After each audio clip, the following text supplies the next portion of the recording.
All right, so let's get started on this. Good morning, everyone. My name is Mandinach, and I'm the video production manager at the Balboa Park Online Collaborative.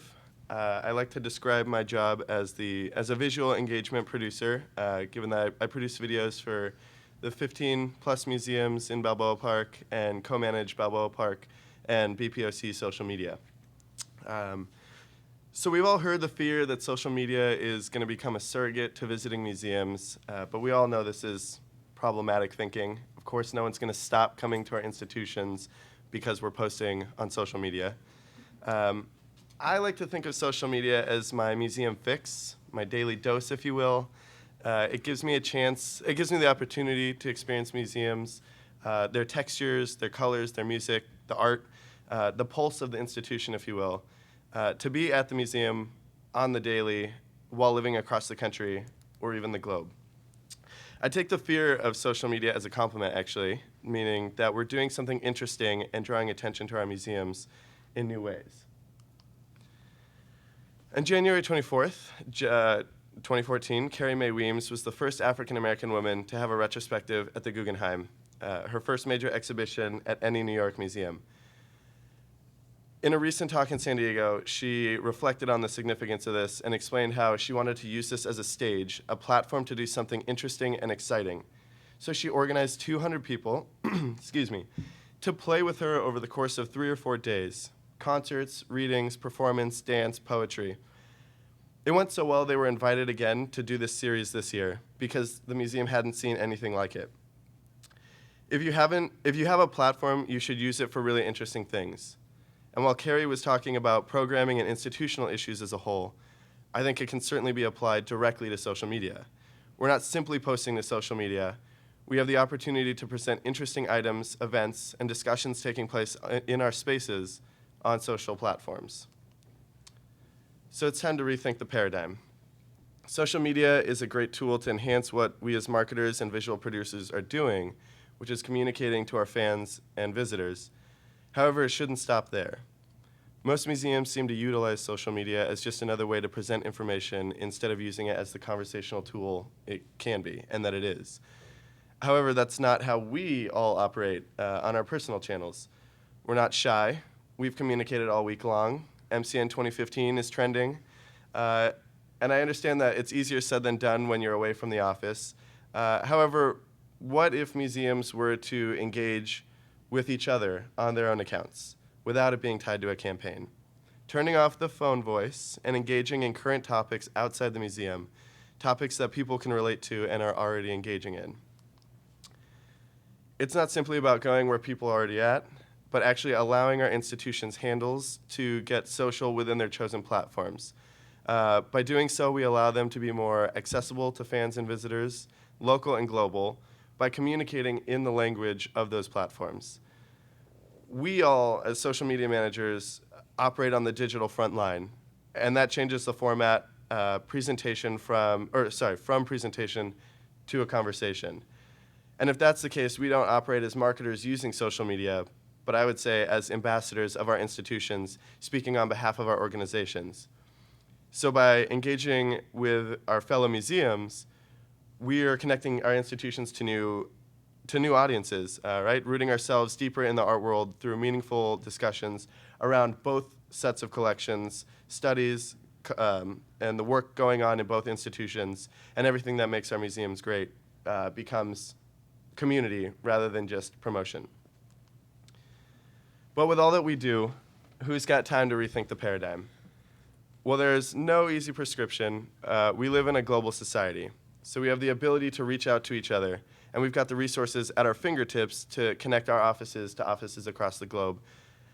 The International Museum Social Media Managers Group is a fantastic resource, connecting managers from all over the world to ask questions, brainstorm, collaborate, and just a little shout out formed here at MCN.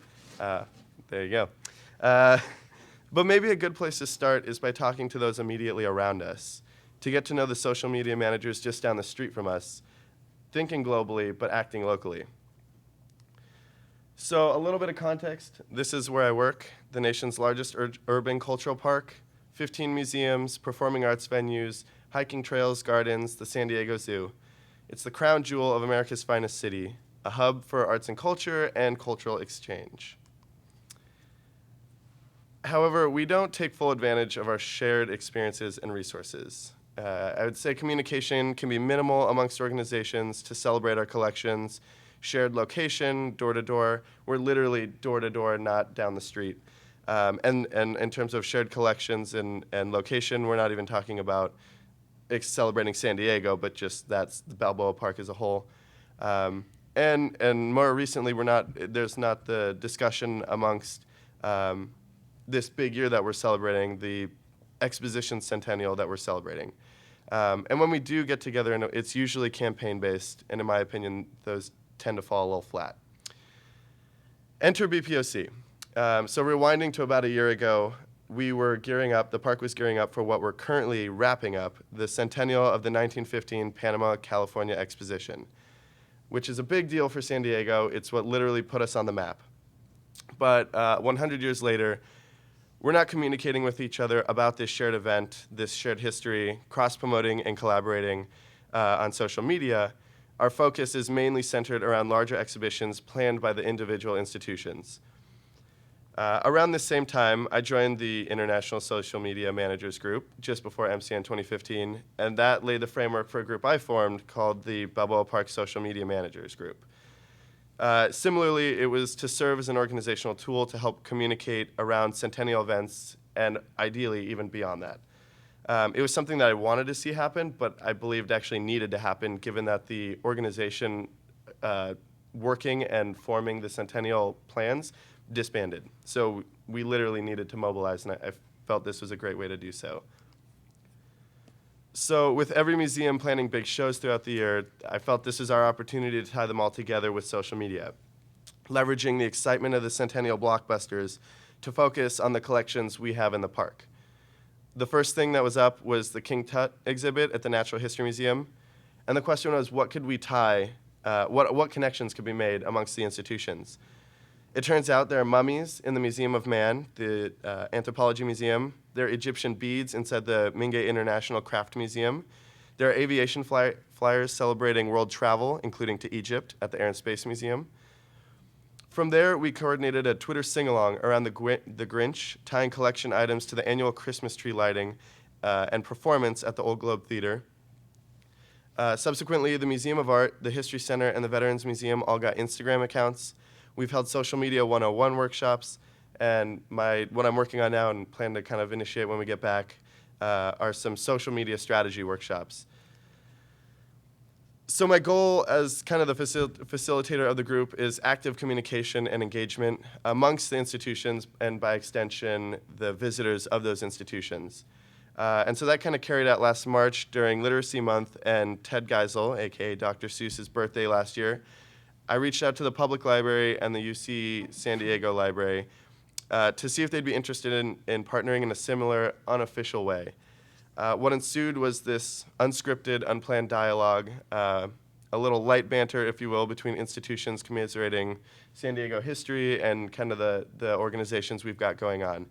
The Tourism Authority joined in, and a writer for the local paper said, "When San Diego institutions are awesome on Twitter, everyone wins."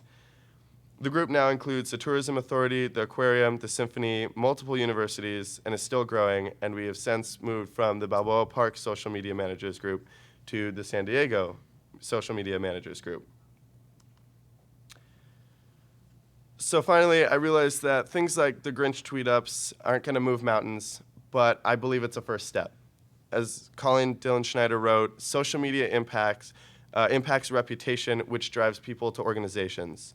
So tweet-ups, like what we did in the park, are just practice, learning to interact with other institutions, talking about their collections in discussion rather than straight promotion. Then you can get into Museum Edu, you can get into Museums Respond About Ferguson, all the while showing the public that they get, that we get it, right? We as institutions, we as people behind those institutions get it, and that we're doing so in an authentic way.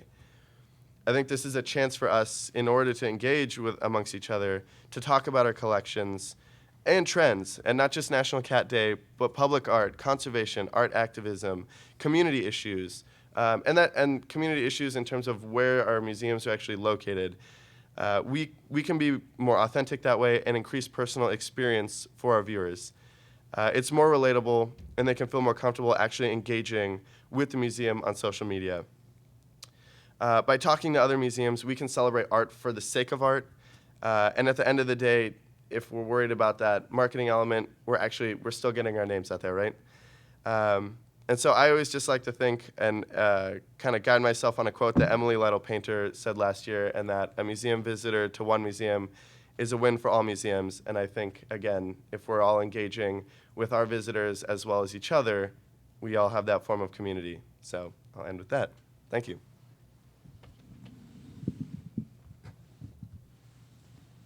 I have to pull this closer so I can actually read it. Hi there. I'm Lisa Worley. My day job is as education specialist for the Texas Historical Commission, where I have absolutely nothing to do with social media. But my alter ego is co-chair of the Austin Museum Partnership. That's a position I've held for about 2 years, but I've served on the board in many capacities, probably since about 2006, including chair of our External Affairs Committee, which is the position I held when I spearheaded our foray into social media. The greater Austin area includes 5 counties in central Texas. Obviously, Austin is the principal city, Round Rock, Cedar Park, many others. And as of this year, our population is about 2 million. The Austin Museum Partnership's mission is to promote and facilitate collaboration within the museum community for the benefit of our museums and the community at large. In 2015, as of last week, we're about 51 institutional members, about 10 individual members. We have a board of 11 volunteers who run everything from professional development, the website, treasurer, secretary, and that sort of thing. So a little bit more background about AMP. We're a 501c3, and we're also a regional affinity group of the Texas Association of Museums. We've been around since 1998, and we started with 2 goals. One was to facilitate Texas Association Museums having their annual meeting in Austin, and 2 was to put on 2 annual joint events for all the museums in Austin. And that was Austin Museum Day, which I'm going to talk about, and then a Christmas gift store event where people could go around and get discounts in the museum gift shop. We don't do that event anymore. We have a WordPress website. All of our institutional members have their own login access, so they control their profiles and all of their events. We host professional development opportunities. Most recently, we did a social media 201 taught by Allie Klein from the Blanton, and arts advocacy training, both of which we actually opened up to the larger arts community in Austin also. We give away scholarships to Texas Association annual meeting. We use LinkedIn for group communication. We have 2 annual events, Austin Museum Day, and new this year was an educators open house. Quarterly membership meetings, drinking about museums. We partner with other organizations on special projects. We're in the planning phases of working with our Austin Public Library, so patrons can check out admission to our local museums. So we started giving AMP a social media voice probably in 2013, and the goal was for us as an umbrella organization to promote our members' events. We hoped that we would actually grow more into having a voice for AMP itself. We're not quite there yet, but we're working towards it. But we're on Facebook. We have a page as well as a closed group, Twitter, Instagram, Flickr, LinkedIn. We assign duties to our External Affairs Committee, which is usually 2 people, and then one of the co-chairs also works with that. I think we assigned it to External Affairs because I was on the committee when we started doing social media. We have a really hard time keeping people in that position. As all of you know, as social media managers, it is a hard job to do. We use our website to gather all of our information to posting to our channels. And we also use our social media channels as a platform to communicate with our members. So we use it public-facing and as well as internal. And so that's not bad for a start.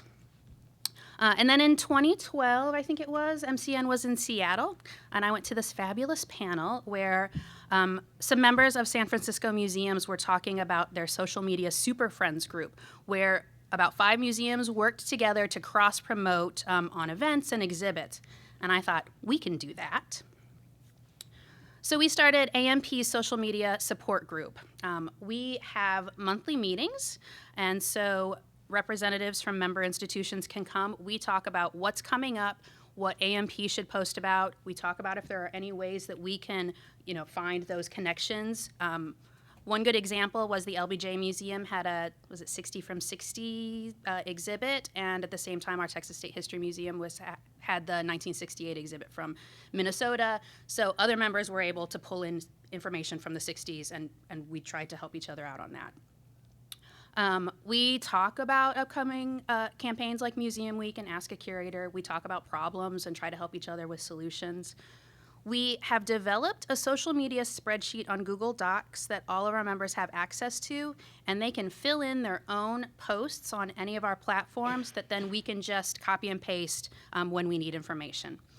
We have instituted Instagram takeovers of the AMP Instagram account. We allow our members to take it over for 2 weeks, and then we just push it out on all of our other platforms.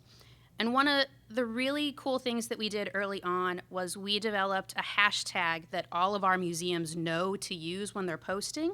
It's just ATX Museums. And everybody knows to keep an eye on that. And if something's really important, we can retweet from that. We can repost on Facebook. And that's been really huge and helpful for us. So building this network was really important because we have one big annual event that we hold every year. It's huge, Austin Museum Day. It's the penultimate Sunday in September. We tout it as the rediscovery of all the things that Austin Museums have to offer. Most of our members participate, and they agree to open their doors to the public for free, and some offer additional special programming for the day, refreshments, and things like that. We do normal media campaigns. We work with the local newspaper. One of them has a special insert where about 8 pages in the center of the newspaper is about all the participating members, all of their information about the event that day, a large map so people know how to get around, and then additional stories like how to make the most of your Austin Museum Day. We do posters and postcards that we distribute all around town and to all of our participating members, bus wraps, placards. We did a street spanner this year, which was really exciting, and then a mobile app also. But for social media, in 2014, we decided to develop our first social media plan for Museum Day. So this plan has sample posts both in English and Spanish. It lists all of our event sponsors, a spreadsheet that includes everyone's event info for the day, as well as all of their social media platforms. And for those institutions that don't have any, like Facebook or Twitter, we create hashtags and include it in that for them. We email this to all of our participating member organizations on September 1. And we've also created an event hashtag that we place on all advertising, and it's integral to an Instagram photo contest that we have. My organization partners with AMP to run an Instagram photo contest. We post rules on all of the platforms as well as our event website and in the print guide. And part of the rules is that we are allowed permission to use any of the photograph entries for publicity later. We award prizes, 1st through 3rd places. Really cool prizes, annual memberships, free admission. One of our museums gave away free rides in one of their howitzer tanks during an annual reenactment event. That was super cool. So these are some examples of our posts for Museum Day. Our board works together to write and schedule all of the posts to our platforms. We use Hootsuite. And we start our campaigns again on September 1st. All of our member organizations are categorized into groups: culture, history, art, and science. Our members get to choose which category they want to be in when they create their profile on our AMP website.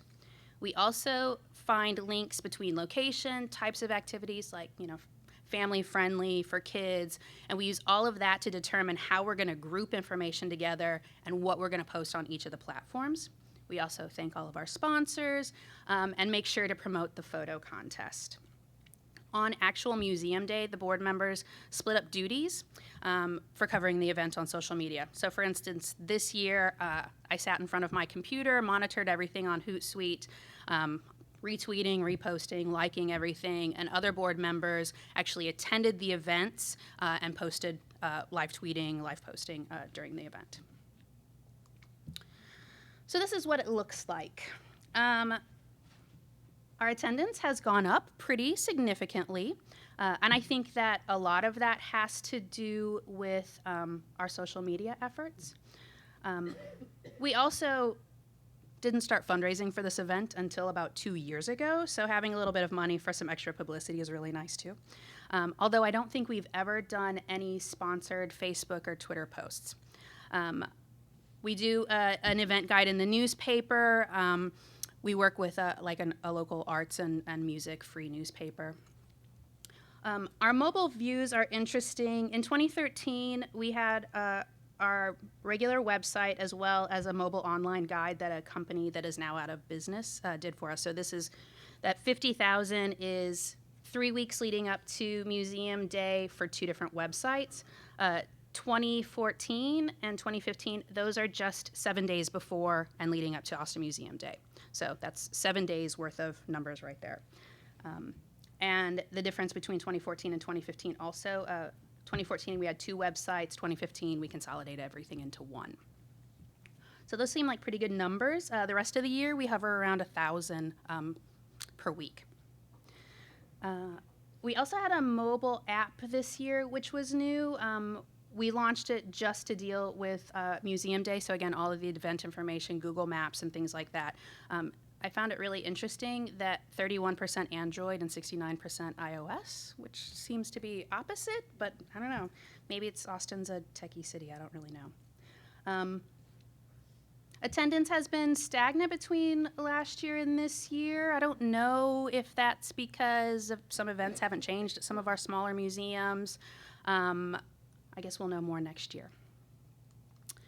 So obviously what works for us is Austin Museum Day. We do really great business around there. We work really hard to work together. Everybody's really supportive of each other. But how do we maintain that all year round? We just haven't figured out how to do that yet. It's an awful lot of work to really put in all the effort on the platforms for that. And then my questions, what is our goal? We haven't really talked about a strategy outside of Austin Museum Day. And then what's our voice? Right now, again, we're just a bullhorn for what's going on at all of our member institutions, but we're interested in being more. So that's us. Okay.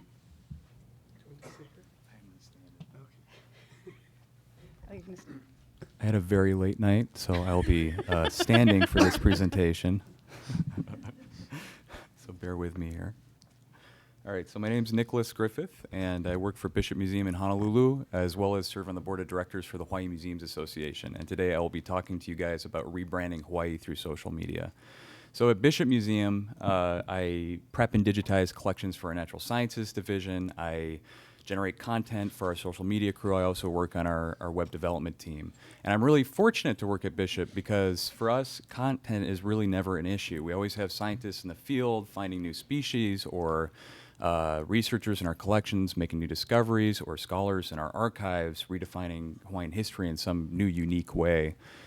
So coming up with material for social media is never a problem. That being said, what I'm most proud of at Bishop Museum right now is this crazy shift in focus from ourselves to our audiences that's taken place over the course of the last year. My favorite example of which is something that happened last January. A gentleman called me and he said he thought he'd just run over a wallaby on a highway, the Like Highway, just north of Bishop Museum in the mountains. So I went and investigated immediately, of course. And sure enough, there's a dead wallaby on the side of the road. So where did this wallaby come from? We actually have a population of about 100 wallabies that lives in the valley behind the museum. They came from what we call the Adam and Eve wallaby that escaped from a zoo back in 1910, and the rest is history. But they're very elusive. So seeing them is kind of like seeing a unicorn or a chupacabra. You know, like nobody ever sees them except at dusk or dawn. And if your friend says they saw one, you don't believe them. You know, so coming up against roadkill like this is basically, you know, like coming up against, you know, evidence of Bigfoot. So I did, I'm sure, what all of you would have done in that situation. I grabbed this with my bare hands and put it in the back seat of my car before anyone else would take it. And my wife was not very stoked with me about that, but she did forgive me over time.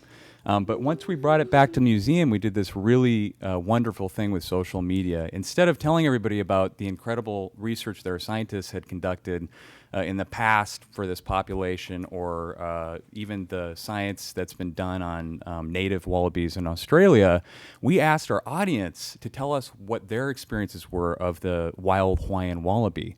And the results from this single question were absolutely astounding. Not only did we get stories, but we also got pictures from people documenting their experience of the wild Hawaiian wallaby. And so forthcoming was all of this content from the audience that we're typically trying to feed content that we're able to use in this particular instance, Facebook and Instagram, to inform future surveys for this population. And this is a sort of trend that I've been really fortunate to be a part of at Bishop. We're also really getting very good at dealing with current events in real time. So something happens either locally or internationally, I hop on a Periscope feed and I interview our historian DeSoto Brown or our head educator Hadley Anderson, and they relate something in our collection specifically to a current event, and it's worked really well. We're also doing really good at opening up authority, so we're doing, for instance, a lot of selfie stations at events now. In this case, we're doing science, so this takes a bit of faith on the part of the institution because you're really opening up yourselves to be kind of laughed at a little bit. And so you're encouraging visitors to at least laugh a little bit about the professions of the folks in your institution. But I would argue that this sort of exploration of identity actually engages people with science over the long term in a real effective way. So why do I mention all this? Well, despite all of the successes that we've had at Bishop Museum, despite all of these positive programs that we've put in place and these shifts in perspective, we're still wondering what I'm sure a lot of you are in the audience every once in a while, which is where the hell is everybody, right? Like, why do we not have more people coming through our doors? At Bishop Museum, we have roughly 350,000 people come through our doors every year, which might sound good for certain institutions, but when you factor in 6 to 7 million visitors coming through the Hawaiian Islands every year, or 1 million people living on Oahu alone, you can quickly see that the numbers don't quite match up. So what's going on here? Well, in Hawaii, we're actually dealing with about 100 years of branding that we're working against. Or more accurately, is working against us. So what I mean by that is, since the late 1800s on, people have been marketing Hawaii as a place that you come to for white sandy beaches and a place that you come to for, surfing and Mai Tais and sunshine. Nowhere in that literature is Hawaii a place that you come to for museums and culture, despite the fact that we have over 100 cultural institutions all throughout the islands. So I was very fortunate and happy to become a part of the board of directors for the Hawaii Museums Association to get together with other influencers and really problem solve how do we rebrand Hawaii as a cultural hotspot, because that's exactly what it is. People just don't realize it. And 9 months ago or so, we walked away from a big kind of retreat conversation and decided that what we really need to do at square one is get our institutions talking to each other more. And it has to be beyond the annual conference and the various meetups in between or in email. We need people to be talking to each other in a way that's transparent to the public so people can see what we're doing and feel invited by our community. And obviously social media was the tool to solve that problem. So what follows are a number of categories that we use on social media in terms of content to kind of bring people in for discussion. The first category, of course, is humor. We all really need to loosen up and laugh a bit more. I actually got in trouble for this from some collections managers who were quite convinced that cats would come into their gallery spaces on October 1st and destroy their artwork. But I think it was definitely worth it. We got a lot of engagement from this. The next is we really try to fetishize or really promote the museum experience in general. And this is something that I think we as institutions need to do on an individual basis as well. We do really good at kind of myopically looking at whatever our events and programs are and using social media as a bit of a telephone pole to conveniently staple flyers to. But we don't promote the general museum experience across the board enough, and that's really important because we're not really fighting with each other, we're fighting with all the other stuff that people have options to do. And of course, we do promote events. Drinking About Museums has been our most successful event through social media. We just started up in April, and the results of those have been, it's been really rowdy, really fun. Huge turnout, great content production for social media in a way that invites more people into our community. And on that note, we are trying to invite communities through social media outside of the cultural sector. So last May, I held a Hack the Museum session at our unconference, and with the goal of really reaching out to our budding tech community in Honolulu and getting them excited about the cultural sector. What I found was they were already really interested because cultural content's cool to work with, right? It's fun. They just didn't have an in. So I provided that in, and now we have a number of members through the Hawaii Museums Association completely outside of the cultural sector who are working with individual institutions on different digital projects. And of course, when this happens, we try to promote it whenever possible. So a really great example is Adele Balderston. She's running this excellent company now called 88 Block Walk. She uses historic audio and video and photos, and she projects them on buildings in historic Kaka'ako, which is a place that's changed a lot in the past and will continue to change in the future. And she leads people on these tours so we can preserve what she calls the psychogeography, of Honolulu, and that's been really successful. Lastly, we are really trying to advocate for our collection. So this is an incredible example. Kalaupapa is a leprosy colony that started in 1866. And so imagine, if you will, somebody in your family gets leprosy and suddenly they're banished to this settlement in Molokai, and you have no idea what's going on in that settlement. And you can go and visit, but you can only go and visit in a room with a barrier between you and the person that you love. And there was documentation of this settlement at the time within Kalaupapa, but it wasn't accessible to the public. So this is kind of an invisible period of history. And Stewart Ching at Kalaupapa, he's just headed up their archives. He's doing some really wonderful stuff. He's digitizing all of their collection, and he's making it accessible to the public for the first time. And we're really discovering that actually people were being treated very well at Kalaupapa. But more importantly, the cathartic power of this content is just off the charts. I've been in rooms with folks who have had family members in the past who were sent to Kalaupapa, and the effect that this has on them is really touching. And these are the sorts of connections that I think we can do, or make, I should say, through social media. These really solid connections between our collections, regardless of whether or not they're our own collections, and our online visitors, to promote museums in general, because at the end of the day, we're all in this together.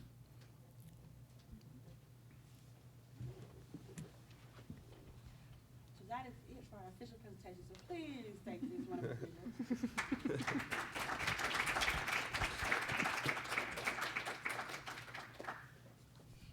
Can y'all hear me on this? Is this mic live?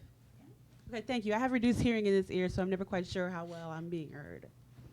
Okay, so my name is Adrianne Russell. I am a museum evangelist, I have to say. I'm formerly of the Beach Museum of Art at Kansas State University and the Nelson Atkins Museum of Art in Kansas City, Missouri. And I'm serving as a moderator of sorts, so I'm here to help facilitate a little bit of questions. So if you have questions for our lovely panelists, I'll be happy to bring the mic to you so that you can ask them loudly. For those of us with reduced hearing, is that better than this one? Can y'all hear okay? I think this one's good. You can throw that one, just throw it out there. Okay. Right? Wake up! Okay. Lisa, I have a question for you about how you determine who can be part of the partnership, because we have a lot of museums in Buffalo, but we also have things like the zoo and the symphony, and we don't necessarily want to exclude those types of important cultural institutions. So I'm just sort of wondering how that selection process happens. We allow just about anyone to join as long as they're, art, history, culture, that sort of thing. So we have everything from small, online-only, volunteer-run museums to art galleries that sell artwork to really large, federal university-based museums. We don't exclude. If the symphony came to us, we would probably talk about it, and I don't know that we would tell them no. Because we're all in this together. You know, like them helping us, we can help them. It's really trying to come together and promote all that we do. And so I would say yes, they could join. Thanks. Anyone else? I have a question. Is this on? Mm-hmm. Okay. Okay. Yeah, I had a question for Nick about the roadkill wallabies, and let's see if we can make this a thing. But my question was whether you had, in addition to the social engagement, if you had tried to use this or continued to try to use this as a citizen science project to try to track sightings of any of the wallabies on the loose. No, because they're really hard to find, and it would be a pretty pitiful citizen science campaign, I think. We do citizen science, though. I just started up an iNaturalist account for us for the second time for an upcoming exhibition on Hawaiian birds. But in the case of the wallabies, they're actually quite hard to find. Not enough data points. Yeah, well, just really, they're back in the middle of nowhere, up on the side of this mountain. They're in a really hard to reach place. So, yeah. Thanks. Yeah. He says it like Chupacabra. He's like, you cannot find these things. So you don't want to start some kind of wild hunt for a wallaby. Just for like a day-to-day post or a day-to-day communication, what do you guys consider a success? I mean, it's like how many responses, or how many people responding back and forth, or what are this? Is there some way that you look at that and go, man, that was awesome? Is it a number? Is it a number of comments, or how do you gauge it? I guess I'll just start. But so I would say on, so again, kind of overseeing Balboa Park, it's a little different versus like one institution. So we can, a lot of times my specific posts, if I post about a tree or a squirrel, like the park itself goes crazy. If I post about the specific institutions, not so much. Like it'll get traction, but it's definitely not, by comparison, they're not really there. But I guess when I don't really worry about the day-to-day as much. Like, of course, I'm looking at that and whatnot. But when I talk to the social media manager, or the other managers in the park, I always kind of look at their channels and see, like, are they growing? Are they, like, whether that's a follower, whether that's, are they getting increased likes? Are they getting increased comments on their page? And so to me, it's just more of what's actually being discussed, And if you're looking and just seeing, like, 3 or 4 or whatever that is, and nothing is changing at any point over, we've been doing this for a year now, and kind of increased in certain ways since January is when the San Diego group expanded. That's where I say, kind of how are you doing? And if you're doing the same thing, you can't still expect different results. So that's, to me, it's not as much of a daily, but really looking at maybe larger trends. Yeah. Yeah, just engagement. But I mean, it obviously differs from post to post and what you're trying to accomplish.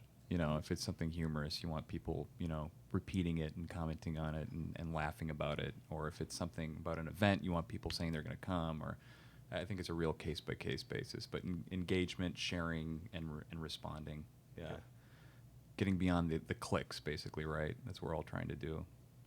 Actually, I'll just add one last thing that, so I posted this picture of the Naval Hospital that's in the park, and I'm not from San Diego originally, so I don't really have a history to that other than it's down the street from me. And it was decently received, but the actual comments themselves outnumbered anything kind of that I had been doing, because a lot of people were like, I was born there. Oh, that's I broke my arm when I was riding my bike. Like those kind of things to me, like that becomes much more engaging and much more interesting, and what I'm like, okay, to me that's a successful post, because then people are sharing, people are tagging and saying, hey Johnny, remember that time that that used to scare us when we'd go get the flu shot, or what? And all of a sudden it kind of literally is an engagement, and people feel like they can just share their story within these pictures. That to me, I was like, oh, I got a cool architecture shot. Like in all reality, that's what I posted, but it was something more to other people. I think we're sort of in an interesting position with Austin Museum Partnership, because we're this umbrella organization. We're really just there to help everybody else. So I don't pay attention to. I mean, honestly, for me, it's more just being active and getting the word out there and being supportive of our members than the actual Austin Museum partnership. Yeah, it just doesn't matter to us that much. Hi, this is kind of a conceptual question. I think we've all been thinking a lot about the place of social media in the institution and where it sits in different institutions. So at the Albright Knox, Pam and I both manage social media, but it's really about a third of what I do in terms of other projects, print and digital. So I'm really dreading going back on Monday and having to make signage and not focus on social media. So my question, I guess, for everybody is, how do you keep the energy up around social media when you're constantly dragged down by day-to-day stuff? How do you, and I mean, conferences and conversations are obviously the best way to do it, but back in the museum setting, I guess, just share what you think would be the best strategies to keep this going. I know that's a big question. Sorry. Sorry, do you want to go first? Yeah. All I was going to say is make it fun and just ask for forgiveness after the fact. Don't ask for permission. That's my strategy. Yeah.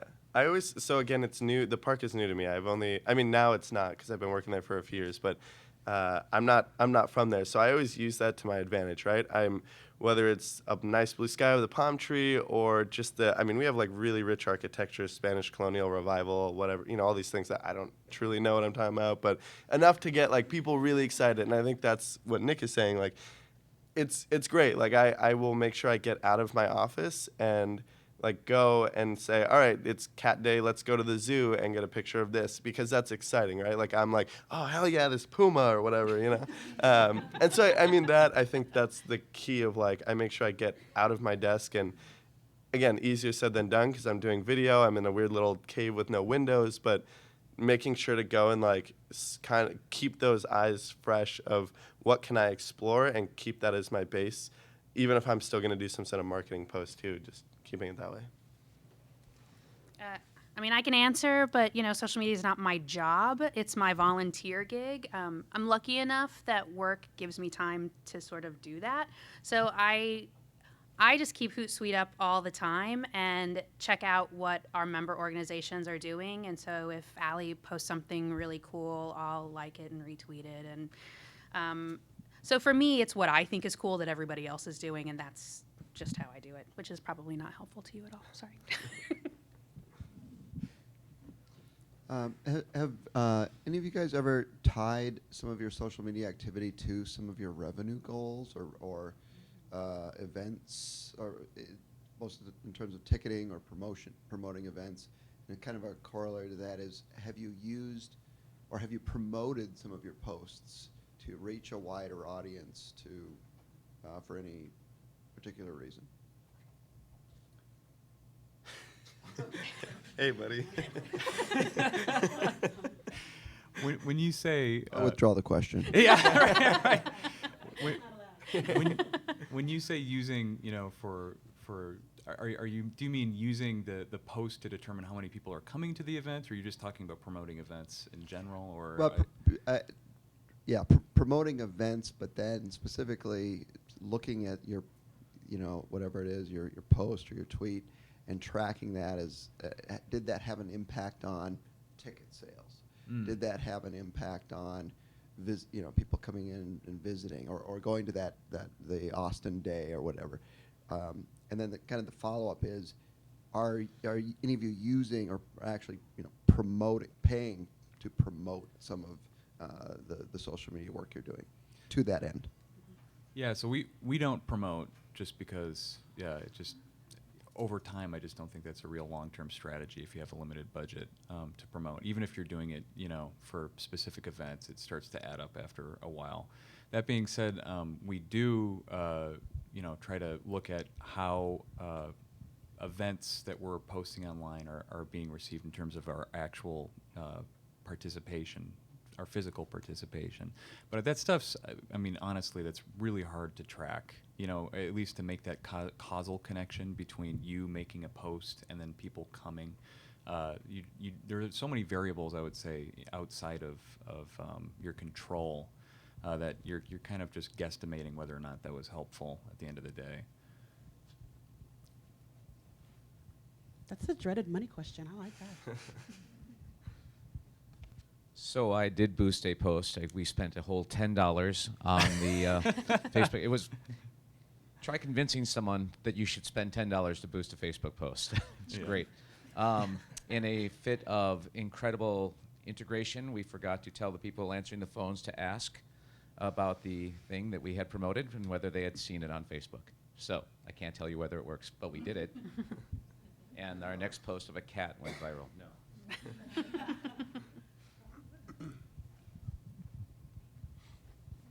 So just to speak to the promoted Facebook post a little more, we do it very consistently at the Blanton, but we are very careful, like Nick was saying, to not tie it into revenue goals because I think it is very impossible to track. So while it's built into our budget, we look at it the same way we would, an ad we put in the paper or a billboard or something that, you're investing in these ways to reach people, but there's really no correlation between, or you can't really figure out how people are coming into the physical museum versus seeing this message. And then again, too, if they saw your message and then came to the museum 2 weeks later, like, that's technically tying it back to revenue, but you have no way of knowing.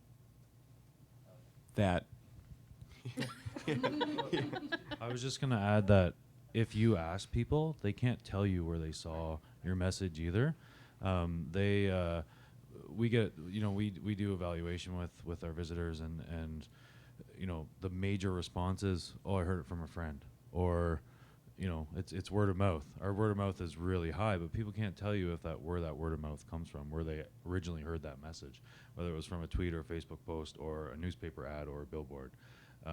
So it's really difficult. We run an event called Friday Night Live 16 times a year, and we boost pretty heavily for that event. It's 95% communicated through social media. There's very little ad marketing budget for it. We do a few partnerships with some local, newspapers, independent newspapers and things, and there's a small postering campaign around some of the universities, but it's pretty much all social.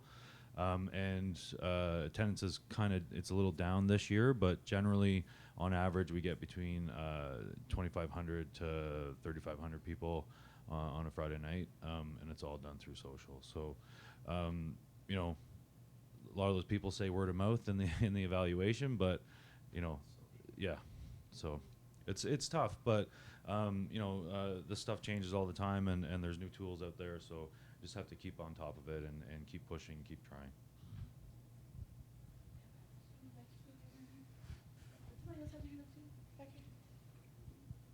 Yeah, I've tried promoting a few events on Facebook, not with a very limited budget, because as we heard earlier, trying to convince somebody to spend exactly $10 or even fewer is actually surprisingly hard. But it's I've actually found the results are kind of dubious at best. It's just and to what we just heard from Ryan, it's I've had better luck actually with when a post that hasn't been promoted just happens to go viral, or if it's connected to an event that's already been promoted in the traditional media or in other channels.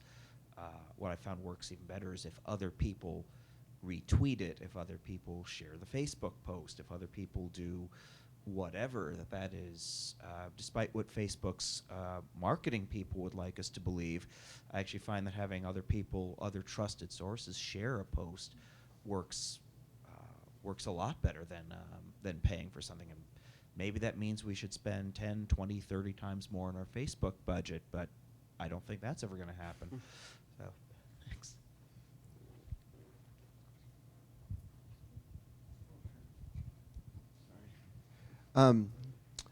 This is a great conversation. I think one of the things that I'm at the Walker, one of the things that I've seen just in my short time there is we have been able to look at traffic coming into our website from Facebook and actually track it through to a ticket sales fulfillment. So we are actually able to deductively show, a post, promoted or not, and the traffic that drives in all the way through to ticket fulfillment. So I guess what I would just throw out there is I think that it is hard and it's not always deductive, but I think that there are good ways to do this. There are affordable ways to do it, and we're sort of pushing forward on that model because you talk about keeping up the excitement. It's exciting for your leaders to see action, reaction, and have that reaction be dollars that go to a bottom line. So I think one of the really interesting things when you were discussing the Austin Museum partnership is that you have kind of an interesting mission, is that you're trying to help museums talk to each other, but you also have this kind of forward-facing mission as well. Right. So how do you address this kind of dual mission of helping museums talk to each other, but also by extension helping them talk to the public as well? Do you focus on that at all, or are you really just super concerned with them just learning how to speak to each other? Actually, we spend most of our efforts trying to get information out to the public because the Austin Museum Partnership for so long was really just focused on running Austin Museum Day. That sort of internal communication was driven more by the board members we had, where we should be talking to each other, not just promoting out. And it ebbs and flows. When we first started our Super Friends group, we would have 15, 20 people come to the monthly meeting, and it was great that we were talking to each other. Last meeting I went to, there were 2 of us. So, it ebbs and flows, but I think because it's something new we're trying, we're just going to keep pushing through. Because museums can talk about themselves a lot, but but we can be that thing that brings us together to talk to each other. Yes, ma'am. I'm sorry, she's one of our members. I also just want to I want to interrupt real quick. Donuts help with meetings. I've found that you guys all love donuts, so. We do have our monthly meeting at a bar, so. We're doing it the wrong place. I just wanted to sort of expand on that a little bit as somebody who has seen all the great work Lisa and AMP has been doing, is that, I think where they're really making a difference is with smaller institutions. Yes. Because, at the Blanton, at, the Bullock, these sort of bigger institutions in Austin, we have resources to do social media. Yes. I'm a full-time person who's devoted to social media for the Blanton. So, of course, we're going to tweet out more than the 3-person historical commission. So where I've really seen AMP shine is in promoting these, this is terrible to admit, but promoting things I didn't even know were in Austin as a museum person. Right. Like, just the most random things that we have The that... Texas Medical Association History of Medicine Gallery. Yeah, that's a thing that exists in Austin. Right. So, I think that's really where the kind of work you guys are doing shines is making resources available and amplifying the voices of people who don't necessarily have the resources to do that themselves. Right, and that's true. I always say, like the big 3 or 4 in town, the Blanton, the LBJ, the Bullock State History Museum, the university galleries, they don't really need our help. We're trying to be fair across all channels. We promote the Blanton just as much as we promote Texas Archive of the Moving Image, but really we're much more helpful to those smaller, all volunteer run museums that really don't have the ability to do this themselves. I can just be loud, Adrianne. I know you got to be not so loud. So just to piggyback off that a little bit, so I run social media for a library, and so we took it as a community resource type thing as well. So with bringing up smaller institutions as well, because they don't exactly have the budget to do that, or they do have the people, but they're doing 17 other things at the same time, they're super appreciative. So in just having conversations, create really good buzz, and I never thought that some of those organizations would be as appreciative as they were. It ended up being a barter system where we would be like, hey, this is going on, and they'd be like, word, here's free stuff. And they would give you mugs. They had mugs from 1986 or something, weird stuff like that. And I didn't think was going to happen, but then they just it ended up paying off in a weird sort of barter system way. So yeah, excited to do that. Yeah, I think we tend to forget that we're actually humans dealing with other humans. when we work in these organizations, especially if they're big and have a lot of levels of bureaucracy, we forget that we're actually talking to other people and not buildings. And we forget about those human relationships. Can we talk more about these humans, and particularly these humans who think that social media is going to keep people away from your museum? Like, do these, is that like a hypothetical, or tell me more about these people. Where are these people? I would like to talk to them. Yeah. Well, I'm not going to say where, but I saw it in a presentation that actually used the word surrogate, and I was like, what? So it's out there. It's like a thing, but we can talk privately, just not on an audio recorded thing. I don't want, not to throw anyone under the bus, but there is, I also know, too, that it's not, I wouldn't even say even in San Diego, like that's not a direct issue in so much as like people aren't doing it, just more of, there can be a prevailing attitude at times that is, if I talk about any other institution other than myself, we might lose that person, rather than thinking, let's come to the park, like let's bring people to the park, and that rises the tides for all boats. Instead, it's very like we again 15 within very close, 10 minutes. I'm in the furthest end, and it's like 10 minutes just to get to the other side, right? So it's not, you can do that and hit a bunch of other museums, but instead, even within meetings, even behind closed doors, it's still just a matter of, well, this is what we're doing, this is what we're doing. And I'm like, well, yeah, that's great, but this is what we're all doing. Like, we get that today, right now, happening is Halloween family, or I guess that was last week, my bad. But it was like the Halloween family day, and was in this meeting, and everyone was like, this is what I'm doing. I'm like, yeah, okay, great, we know that this day is happening, but it's about the park.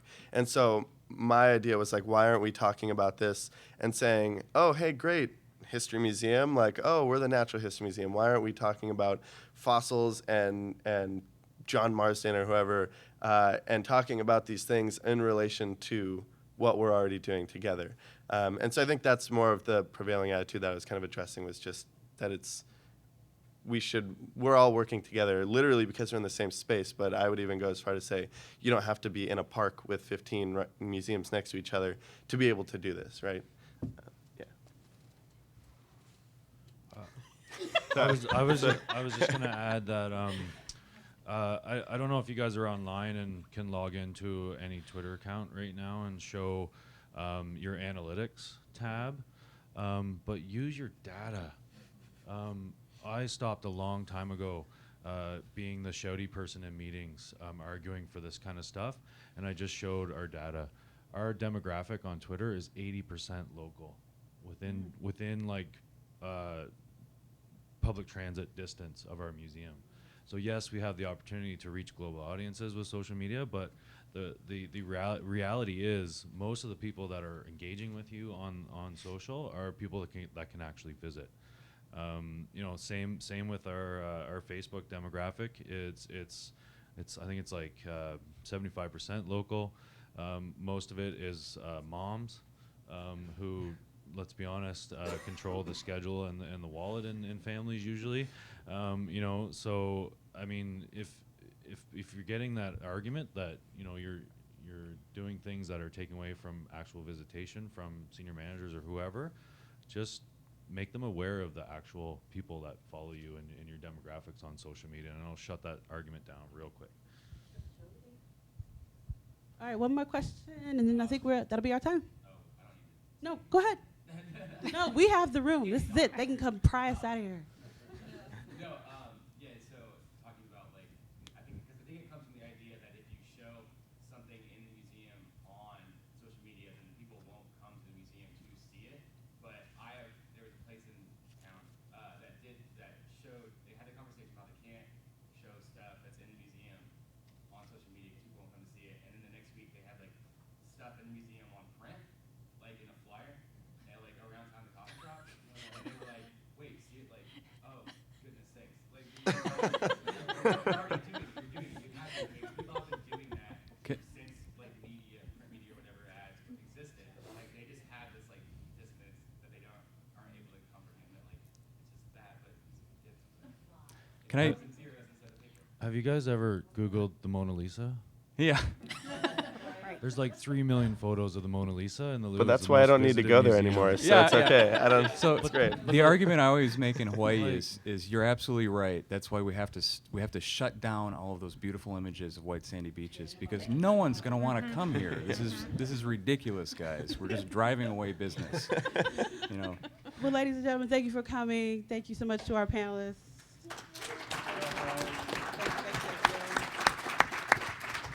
Go forth and be social. Thank you.